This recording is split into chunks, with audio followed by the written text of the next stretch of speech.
everyone, welcome back to my channel Psyche Chat with Shikha Sharma. We have done almost half of our chapter और अगर नहीं हुआ है तो इस वीडियो के बाद आपका हाफ चैप्टर कंप्लीट हो जाएगा. Fine, so I think without wasting time I should start with the class, है ना? Yeah, okay. First of all I think I should discuss the questions that I gave yesterday, na? I hope you all are reading the chapter because see, without reading, you won't be able to score a good marks. Why so? Reading क्यों important है? See, हर एक subject की ना अपनी एक अलग wording, अपनी एक अलग लैंग्वेज होती है, ठीक है?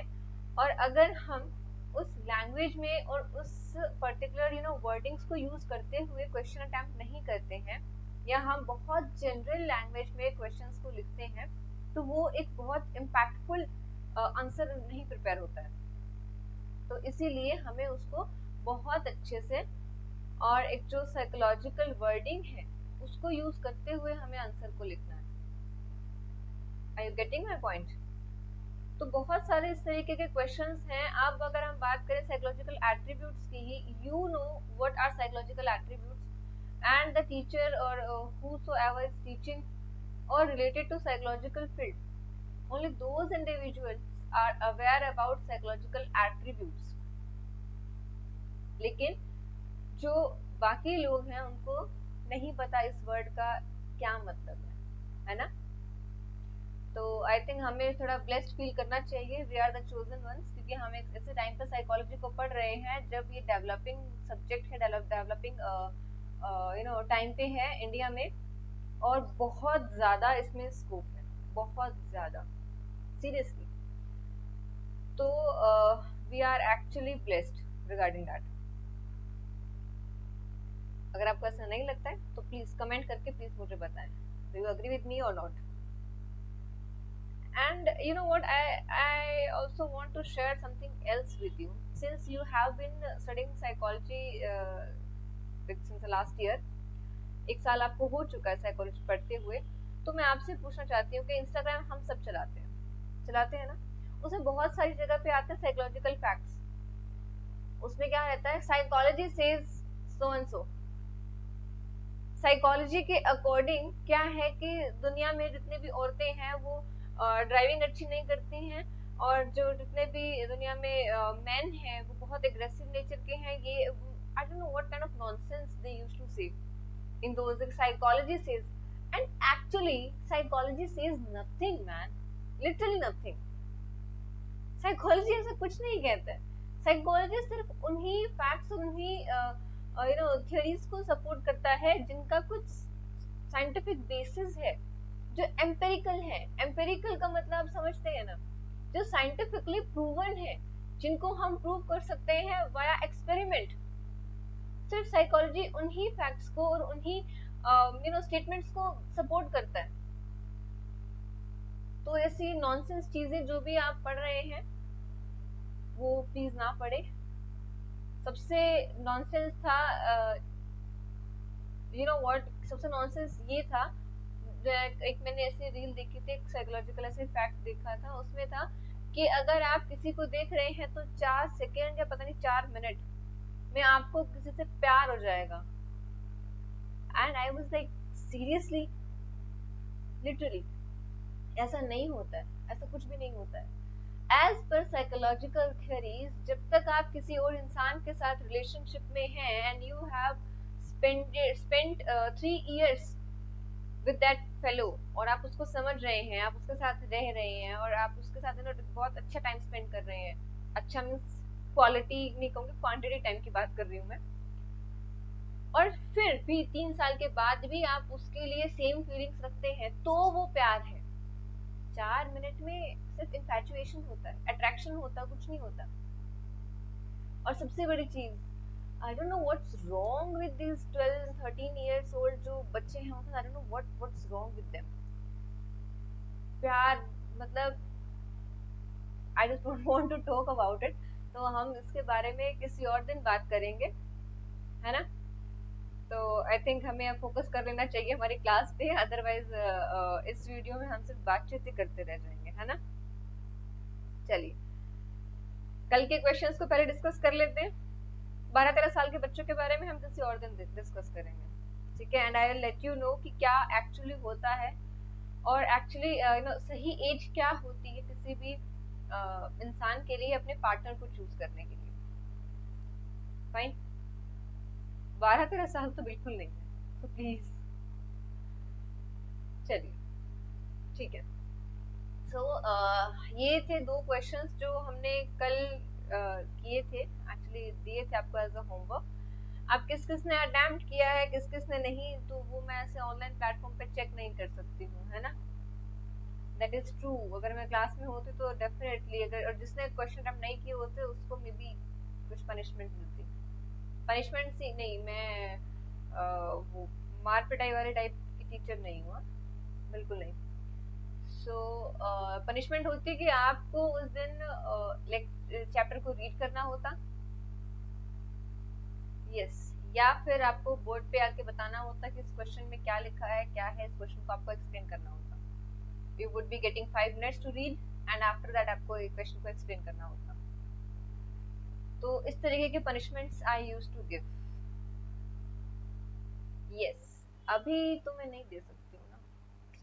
चलिए खैर आगे बढ़ते हैं और हम बात करते हैं अपने पहले क्वेश्चन की। तो क्वेश्चन हमें क्या कहता है, name the theories under information processing approach and psychometric approach. तो आप बताइए मुझे किस तरीके से इस क्वेश्चन को हम अटेम्प्ट कर सकते हैं। सी, इस क्वेश्चन में दो तरीके, 2 पार्ट्स हैं, can we say that, yes. तो जो भी चीजें आपसे पूछी गई हैं क्वेश्चन में, first of all you need to define what, information processing approach को आप डिफाइन करेंगे in 1 line and then psychometric approach को आप डिफाइन करेंगे 1 लाइन, ठीक है। उसके साथ में आप नीचे जो इनके नेम है, थियरीज जो इनकी गिवन है उनके बारे में बात करेंगे। लाइक साइकोमेट्रिक अप्रोच में कौन से थियरीज हैं, यूनिफैक्टर theory, Albert Binet, Spearman's 2 factor theory, Thurstone's primary mental abilities का जो मॉडल है, प्राइमरी मेंटल एबिलिटीज, हाँ। And what else was there, Arthur Jensen की थियरी थी एंड देन गिलफर्ड का मॉडल था। 5 थियरीज हैं उसमें, है ना।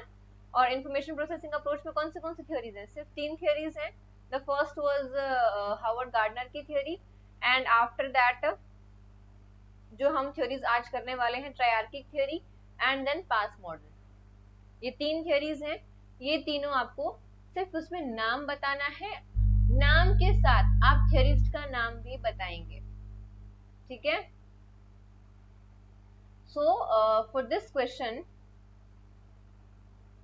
what would you writing in one line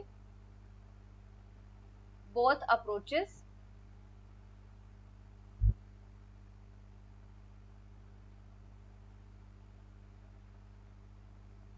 ठीक है। and after that name of the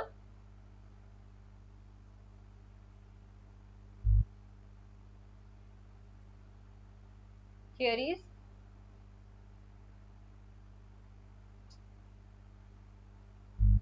and theorist,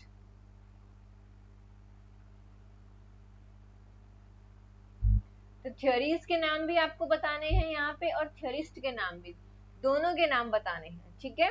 और यहाँ पे अगर आपने इस तरीके से इस क्वेश्चन को एक्सप्लेन किया, you will be getting full score over here, 3 marks. Next जो क्वेश्चन है, क्वेश्चन नंबर 2, वो हमें किस तरीके से एक्सप्लेन करना है।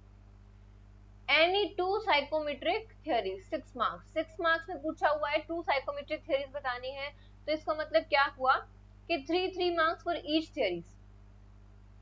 थ्योरी, है ना। 3 नंबर का हो गया ना एक एक पार्ट। तो सबसे पहले हम एक्सप्लेन करेंगे कि साइकोमेट्रिक अप्रोच है क्या।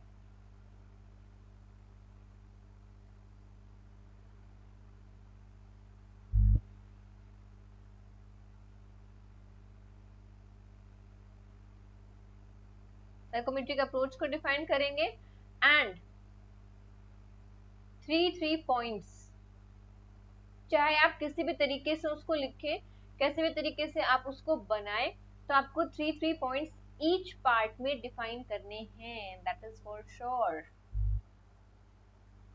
3 पॉइंट्स फॉर ईच पार्ट। अगर उसमें 2 पॉइंट बन रहे हैं तब भी आप कोशिश करें कि आप anyhow if you are able to, तो भी आप उसके एक और पॉइंट एक्स्ट्रा खुद से बना के लिखें, या सेम पॉइंट को थोड़ा सा वर्डिंग चेंज करके लिखें, but try to write 3 points.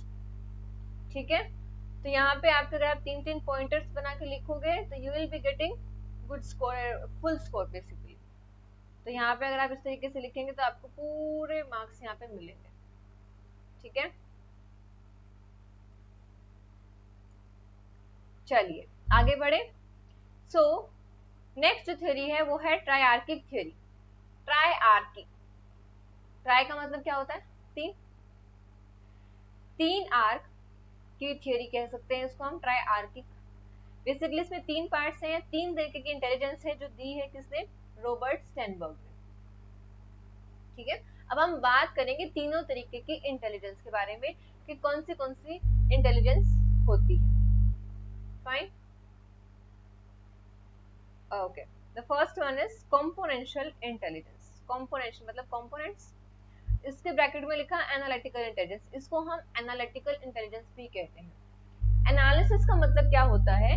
कोई भी टॉपिक जो आपको दे दिया गया है उसको आप पूरा डिटेल में स्टडी कर रहे हो, उसका कंप्लीट एनालिसिस कर रहे हो, दैट इज कॉल्ड एनालिटिकल या एनालिसिस ऑफ एनीथिंग। जैसे फॉर एग्जांपल अगर हम बात करते हैं स्कूल की, स्कूल टाइम में आप लोग पढ़ाई करते हैं, है ना? अगर आपको एक टॉपिक को में बहुत अच्छा स्कोर करना है तो आप क्या करेंगे? उस टॉपिक को आप पूरे तरीके से पढ़ेंगे, बहुत अच्छे से, एक बार पढ़ेंगे, एक बार रिवाइज करेंगे, और उसमें भी शायद 3 बार रिवाइज करेंगे उसको, है ना? अगर आपने 11th में साइकोलॉजी पढ़ी है अच्छे से तो आपने 11th क्लास में एक चैप्टर था मेमोरी, उसको पढ़ा होगा। उसमें एक थ्योरी दी हुई थी एबिंगहॉस की। एबिंगहॉस की थ्योरी में क्या बताया हुआ है कि आप एक बार रीड कर रहे हैं चैप्टर को, उसके 1 घंटे के अंदर आप एक रिवीजन करिए, क्योंकि जो हमारा मेजर पार्ट है टॉपिक का या हमारे ब्रेन में जो हमने स्टोर किया है फर्स्ट रिवीजन के टाइम पे, वो अगले 1 घंटे के अंदर वैनिश हो जाता है। सिर्फ 30% पार्ट बचता है, वो भी अगर हमने 24 घंटे के अंदर फिर भी उसको रिवाइज नहीं किया तो वो भी वैनिश हो जाएगा। यानी कि अगर आप 2 दिन बाद बुक उठा रहे कि अरे क्या था, आपको कुछ याद नहीं आएगा। That is true. इसीलिए जो आज का होमवर्क है उसको आज ही कंप्लीट कर लेना चाहिए। अगर आपने आज वीडियो ये देखी है तो जितना पार्ट इस वीडियो में पढ़ाया गया है उस पार्ट को रीड करें, तभी आप दोनों को एसोसिएट कर पाएंगे और आप जल्दी उस चीज को ग्रैब कर पाएंगे। ठीक है, ओके। तो जब आप एनालिटिकली किसी भी चीज को, किसी भी टॉपिक को रीड कर रहे हैं, स्टडी कर रहे हैं, तो उसका क्या मतलब है? एक टॉपिक आपने पढ़ा, उसको रिवाइज किया अच्छे से, उससे जुड़े हुए जितने भी क्वेश्चंस थे उनको सॉल्व करने की कोशिश करी। ठीक है, अगर नहीं हुआ तो वो डाउट में आ जाएगा, ऑफ कोर्स ये चीज है। अगर हो गया तो वेल एंड गुड, राइट? तो उससे जुड़े हुए जितने भी क्वेश्चंस थे उनको खुद से सॉल्व करने की कोशिश करी, या नए क्वेश्चंस अगर उसमें से कुछ बन रहे हैं तो उन क्वेश्चंस को भी आपने बनाने की और उनके आंसर्स को प्रिपेयर करने की कोशिश करी। That is what is called analytical, या हम कह सकते हैं इसको क्रिटिकल भी, कि इसमें कमी क्या है, इसमें कहाँ पे प्रॉब्लम आ सकती है।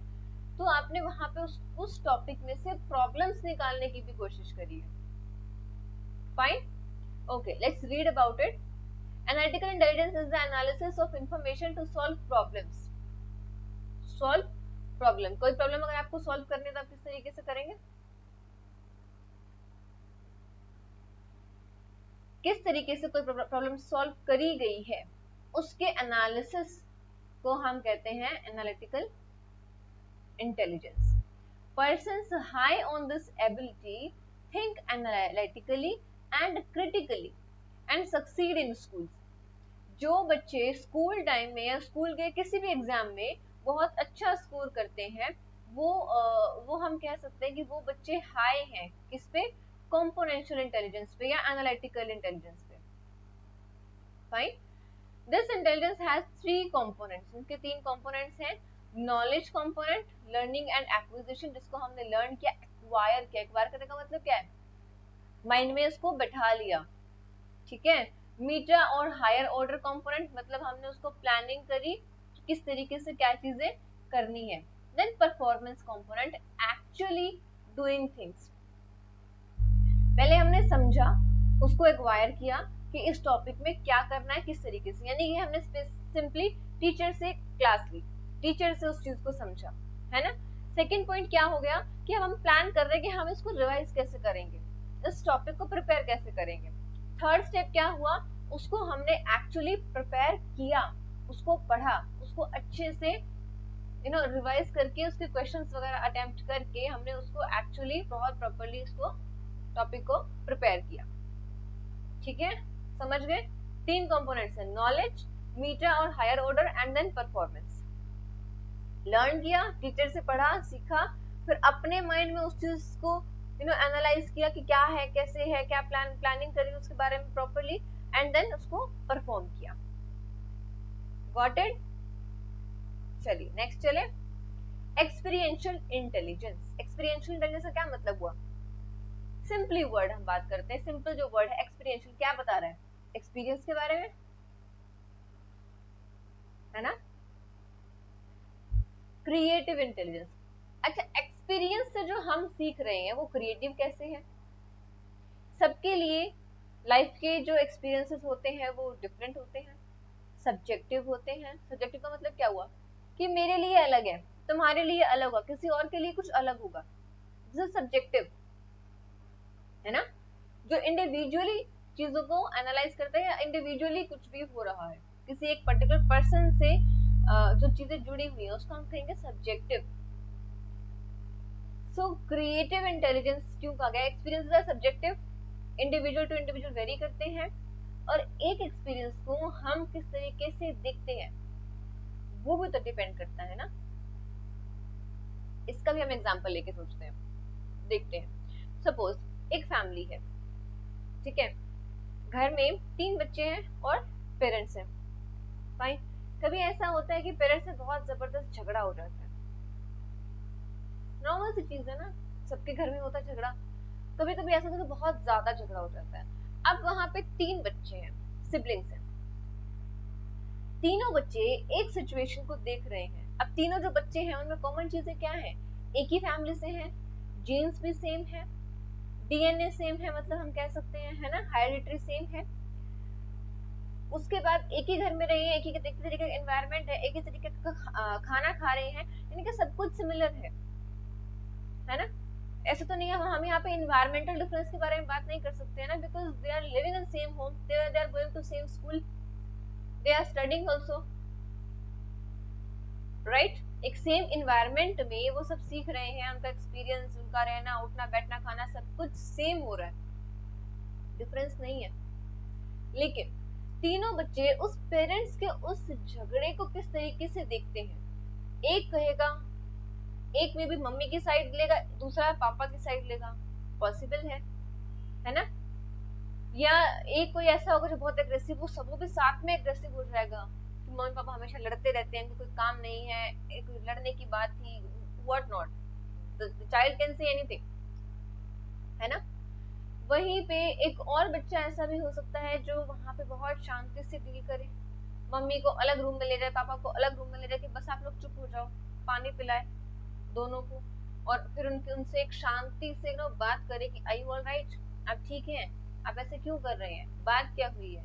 तो थोड़ा सा आप सिचुएशन को सोचो, इस तरीके की वो 1-2 बातें बोल सकता है, बहुत कुछ करने की जरूरत नहीं है। अगर आप उनकी आंखों में आंखें डाल के देख के एक सिंपल सी चीज आप पूछ सकते हैं with a cute and loving and caring gesture, are you fine, that is more than enough. किसी भी इंसान के गुस्से को शांत करने के लिए इतना बहुत है कि आप ठीक हैं। बट वो ठीक है भी ऐसे नहीं बोलना है चिढ़के कि ठीक है दिमाग, no, not in that way. अगर आप ऐसे बोलोगे तो आपको चप्पल ही पड़ेगी, फ्लाइंग चप्पल receive, literally this will happen. तो वहां पे आपको क्या बोलना है, प्यार वाले जेस्चर से, और एक केयरिंग एक जेस्चर आपका होना चाहिए कि you do care for them, तब आप उनसे प्यार से टच करके उनसे पूछ सकते हैं कि I you okay, I you fine now. ठीक है, तो अब आप इस चीज से एक बहुत पॉजिटिव एक वाइब वहां पे छोड़ सकते हैं।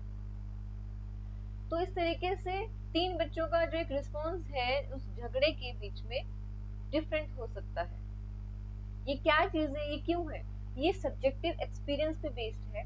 यहाँ पे बच्चे की पर्सनालिटी डिफरेंट है, उसकी ट्रेट्स डिफरेंट है, जीन्स भले ही सेम है लेकिन उसकी पर्सनालिटी अलग है, वो दुनिया को एक अलग नजर से देखता है ना। तो that is what is called experiential ना, एक्सपीरियंस से उसने सीखा है सब कुछ। Now let's read it, what it is saying is involved in using past experiences creatively to solve novel problems. May be उस बच्चे ने पहले कहीं पे ऐसा देखा हो किसी मूवी में या मे बी इंस्टाग्राम पे या किसी भी इस तरीके की वीडियो जो आती रहती है इंस्टाग्राम फेसबुक वगैरह पे, कि अगर आप झगड़ा कहीं देखते हैं या आसपास कोई भी दो लोग आपके आसपास में कोई झगड़ा कर रहा है तो आप इस तरीके से आप डील कर सकते हैं काइंड ऑफ। तो उस बच्चे ने वैसे ही किया, तो वो पास्ट एक्सपीरियंसेस से सीख रहा है। Getting the point. Now person high on this intelligence integrate different experience in original way to make new discoveries and inventions. ये हो सकता है उसने एक्चुअली झगड़ा के बारे में कोई वीडियो नहीं देखी है लेकिन कुछ उससे रिलेटेड सा देखा है, उसने अपने एक्सपीरियंसेस को कंबाइन किया, उसको इंटीग्रेट किया और उससे कुछ नया सीखा। ठीक है, so that is called experiential intelligence, जब हम अपने ही एक्सपीरियंसेस से सीखते हैं। Got it. चलिए नेक्स्ट चलते हैं कॉन्टेक्सचुअल इंटेलिजेंस। अब आप सोचिए जो वर्ड है कॉन्टेक्स्ट, किस कॉन्टेक्स्ट में आपने ये बात कही, किस उपलक्ष्य में आपने ये बात कही, इसका क्या मतलब हुआ? This is something practical. Context जो है चेंज होता रहता है ना। तो इस इंटेलिजेंस का जो दूसरा नाम है वो क्या है? Practical intelligence.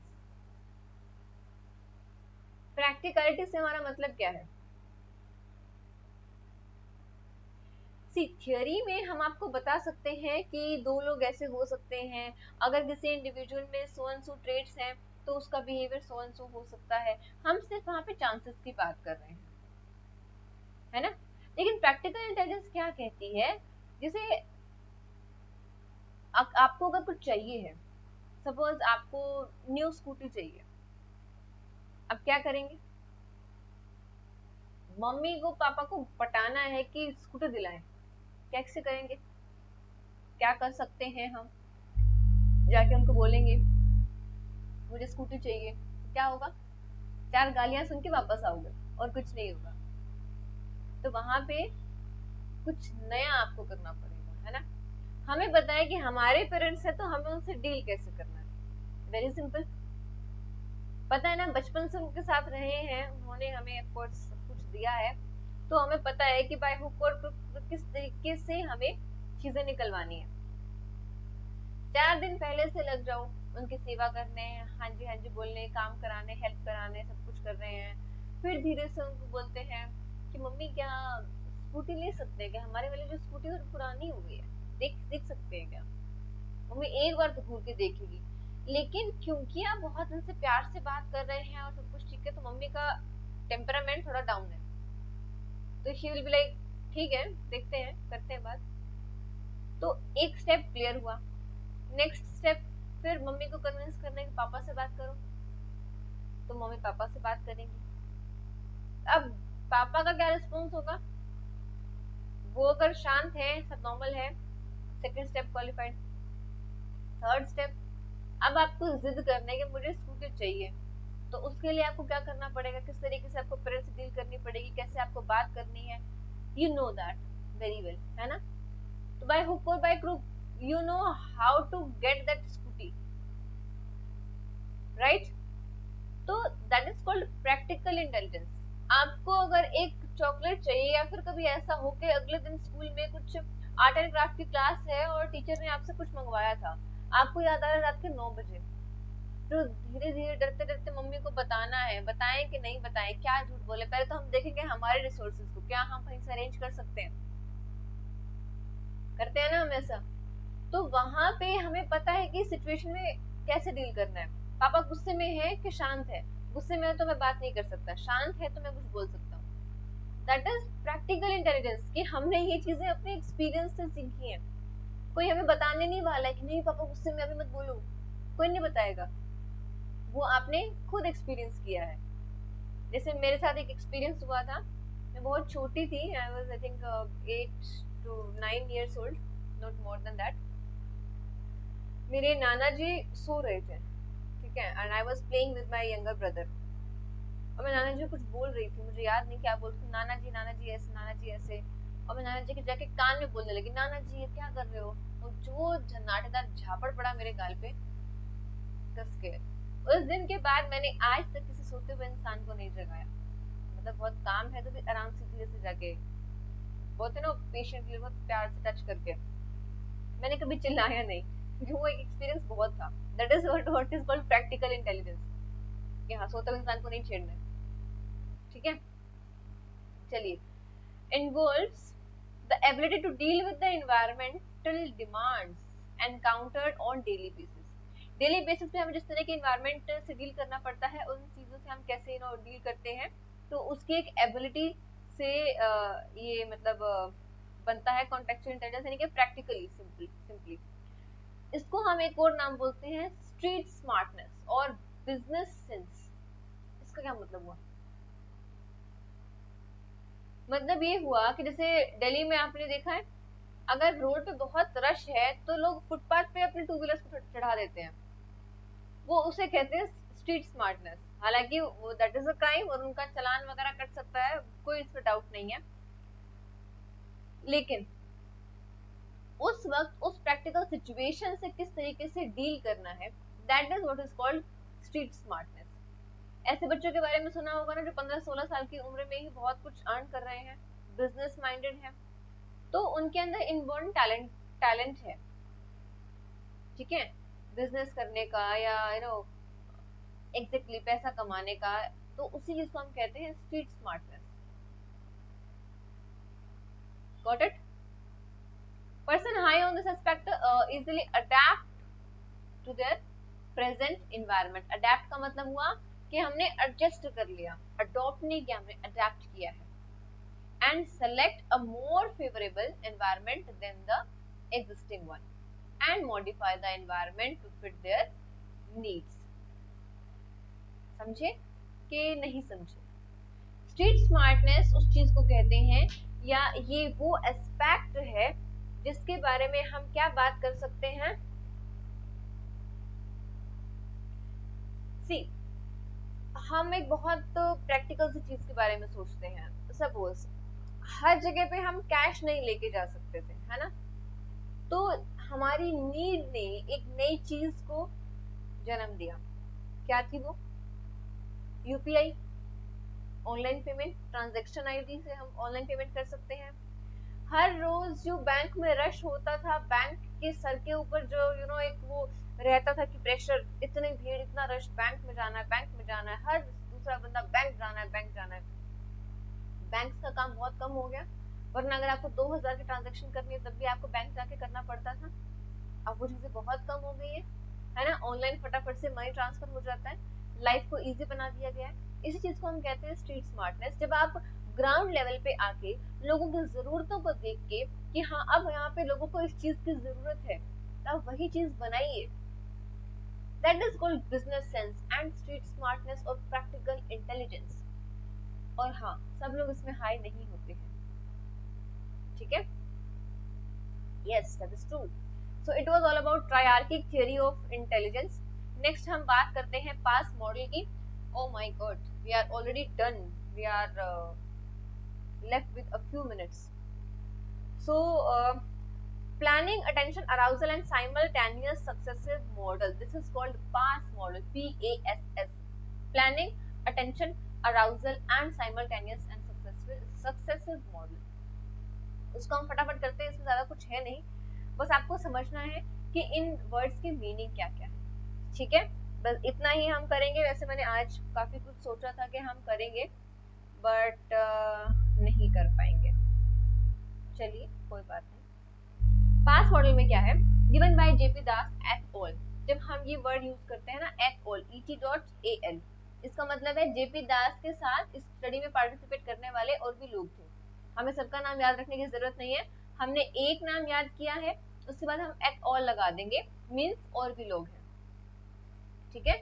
So according to this model, intellectual activity involves the interdependent functioning of three neurological system called functional units. अब न्यूरोलॉजिकल 3 सिस्टम्स के बारे में बात करी है इन्होंने क्या कहा है कि जो इंटेलिजेंस है वो एक 3 मेजर जो न्यूरोलॉजिकल सिस्टम है उनसे मिलकर बनती है, या उनकी जो एक मिला के जब एक साथ काम करते हैं तब हमारी इंटेलिजेंस बनती है। तो उन्होंने 3 सिस्टम कौन से बताए हैं, अटेंशन, अराउजल, प्लानिंग और साइमल्टेनियस एंड सक्सेसिव जो उनकी प्रोसेसिंग है। 3 चीजें, अटेंशन क्या है, अराउजल क्या है, इसके बारे में हम पढ़ चुके हैं, क्लास 11th में भी पढ़ चुके हैं ना अटेंशन और अराउजल के बारे में, आई थिंक चैप्टर 5 में। अटेंशन का सिंपली मतलब है कि आपने देखा, सिंपल, मैंने रूम में चारों तरफ नजर दौड़ाई, मैंने हर एक चीज को अटेंशन पे करी। अराउजल का क्या मतलब हुआ, when I am ready to act or I am ready to respond. Attention is the first one. Second step जो है arousal होता है, हमने देखा तो वहां कुछ था, सपोज बेड के ऊपर टॉवल पड़ा हुआ है, अब arousal क्या हुआ कि I am going to pick up that towel from there, that is arousal. Then I am ready to take action, मैं एक्शन करने के लिए बिल्कुल तैयार हूं, उसको हम कहेंगे arousal. Fine. An optimum level of arousal focuses our attention to the relevant aspect of problem. अब यहाँ पे बहुत इंपॉर्टेंट वर्ड यूज हुआ है ऑप्टिमम। ऑप्टिमम का मतलब क्या है, अप्रोप्रिएट। किसी भी प्रॉब्लम से डील करने के लिए एक अप्रोप्रिएट लेवल ऑफ अटेंशन और अराउजल की हमें जरूरत पड़ती है। अगर अटेंशन या अराउजल ज्यादा है तब भी हम उतना अच्छा परफॉर्म नहीं कर सकते, अगर अटेंशन और अराउजल कम है तब भी हम परफॉर्म नहीं कर सकते। Yes, that is true. I'm not able to recall the name of the person जिसने ये थ्योरी दी है ऑप्टिमम लेवल ऑफ अराउजल, मतलब तो दिमाग में घूम रहा है। I think it's a Yerkes-Dodson law that optimum level of arousal is important for the performance. यानी कि सपोज आपका कल एग्जाम है, अगर आप बहुत ज्यादा अराउज्ड हैं, अगर आप बहुत ज्यादा टेंशन में हैं, अरे पेपर है, आप फोकस कर पाएंगे पढ़ाई पे? नहीं कर पाएंगे। तो क्या करना पड़ेगा, शांत होना पड़ेगा, अराउजल को कम करना पड़ेगा। तो ऑप्टिमम लेवल होना चाहिए, एप्रोप्रिएट लेवल। अगर बहुत कम है, अरे क्या है पेपर तो है, हो जाएगा, पढ़ पाएंगे? नहीं पढ़ पाएंगे। क्यों? क्योंकि आप बहुत लाइट ले रहे हैं एग्जाम को। तो परफॉर्मेंस अच्छी होने के लिए ऑप्टिमम लेवल, एक अप्रोप्रिएट लेवल होना चाहिए, ना ज्यादा ना कम। तो दैट इज एक मिनिमम लेवल ऑफ जो अप्रोप्रिएट लेवल है, ऑप्टिमम लेवल है, उतना अराउजल हमारा होना चाहिए। ठीक है, यही चीज इसमें मेंशन करी हुई है। ओके, टू मच और too little level of arousal would interfere with attention. Arousal forces you to focus your attention on reading, learning और रिवाइजिंग, या जो भी काम आप कर रहे हैं उसमें फोकस करने के लिए कौन आपको फोर्स करता है, अराउजल। Fine, okay. नेक्स्ट हम बात कर रहे हैं साइमल्टेनियस एंड सक्सेसिव प्रोसेसिंग के बारे में। प्रोसेसिंग दो तरीके की हो सकती है, simultaneous and successive. Okay, see, simultaneous का मतलब क्या होता है, जब चीजें हम एक साथ परसीव कर रहे हैं। ठीक है, तो and integrate them into the meaning of pattern of for comprehension, and it helps you to in grasping meaning and relationship between the given abstract figure.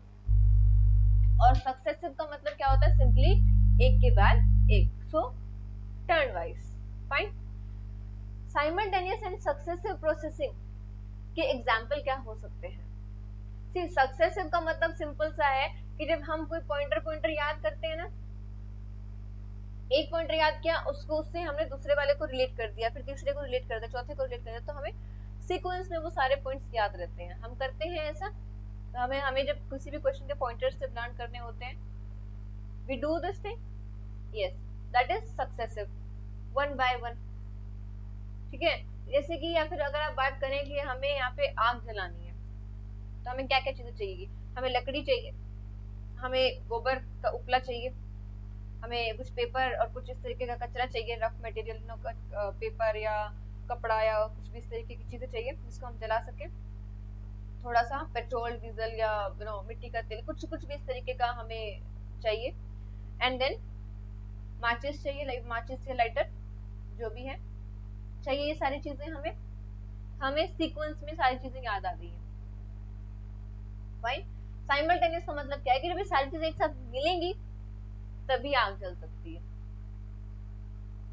अगर हमें प्रॉपर फायर लगानी है तो सारी चीजों को मिलाना पड़ेगा ना। सिर्फ लकड़ी से आग लगाएंगे तो क्या होगा, बहुत टाइम लगेगा आग लगाने में, लग तो जाएगी बहुत टाइम लगेगा। सिर्फ पेपर को जलाना है तो लगेगी, बट 2 मिनट के अंदर वो साफ। साइमल्टेनियस में और क्या एग्जांपल हम ले सकते हैं, साइमल्टेनियस का एग्जांपल एक ये भी हो सकता है कि जब भी आप किसी एक सिचुएशन को देख रहे हैं, तो आप अगर उसको कंप्लीटली परसीव कर रहे हैं, तो वो एक साइमल्टेनियस प्रोसेसिंग हो रही है आपके माइंड में। फाइन। जैसे कि आप जब कार ड्राइव कर रहे हैं, तो आपको सारी चीजों को साइमल्टेनियसली हैंडल करना है। उसमें आपका गियर भी आ गया, उसमें आपका क्लच भी आ गया, ब्रेक भी आ गया और एक्सीलेटर भी आ गया, है ना, स्टीयरिंग भी है, साइड जो आपके मिरर्स है वो भी है, and then back view mirror जो है उसको भी आपको मैनेज करना है। अलोंग विद कोई आपके साथ बैठा होगा, उससे आपको बातचीत भी करनी होगी, एंड देन यानी कि you are maintaining and processing so many things simultaneously. आप सिर्फ यहाँ पे सक्सेसिवली काम नहीं कर सकते, सक्सेसिव प्रोसेसिंग यहाँ पे नहीं हो सकती। Got it? साइमल्टेनियस सक्सेसिव दोनों के बारे में समझ गए? ओके।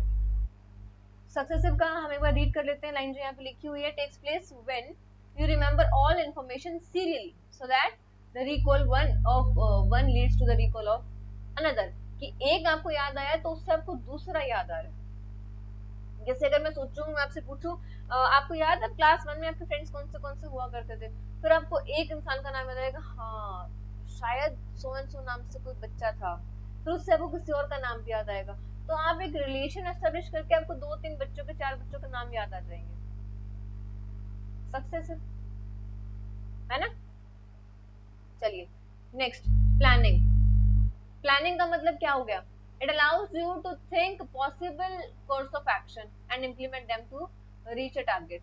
तो सिंपली आप प्लानिंग करके चलते हैं। अगर आपको पता है कि आपके 9 चैप्टर्स हैं इस बुक में, आपको किस तरीके से उनको प्रिपेयर करना है, और फिर आपको सारे चैप्टर्स, जितने भी सारे आपके टॉपिक्स हैं जो आपके एग्जाम में आने वाले, उन सारे सब्जेक्ट्स को किस तरीके से मैनेज करना है, ये भी आपको पता है, तो आप प्लान करके चलेंगे, है ना।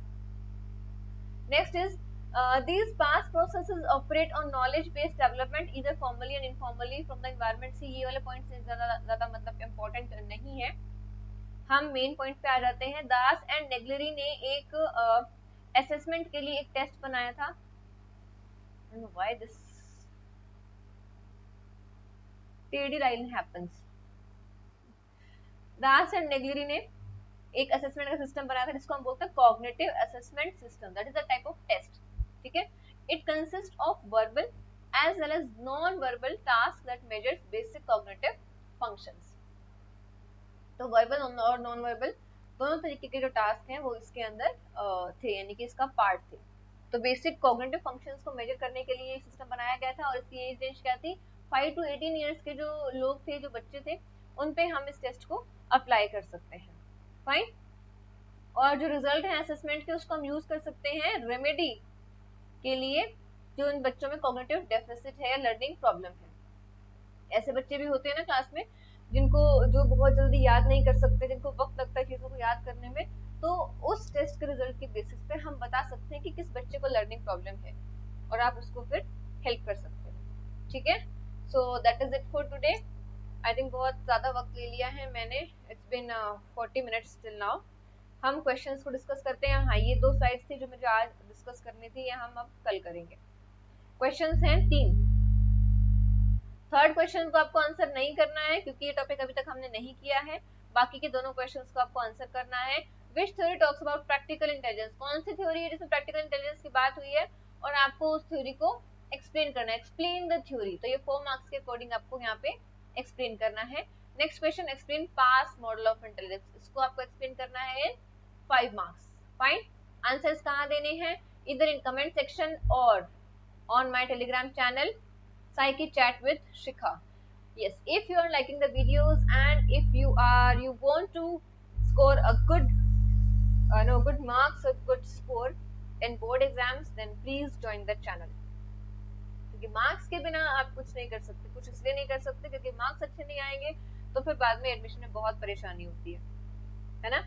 तो इसीलिए बेटर है कि अभी से अच्छे से पढ़ाई करनी शुरू कर दें।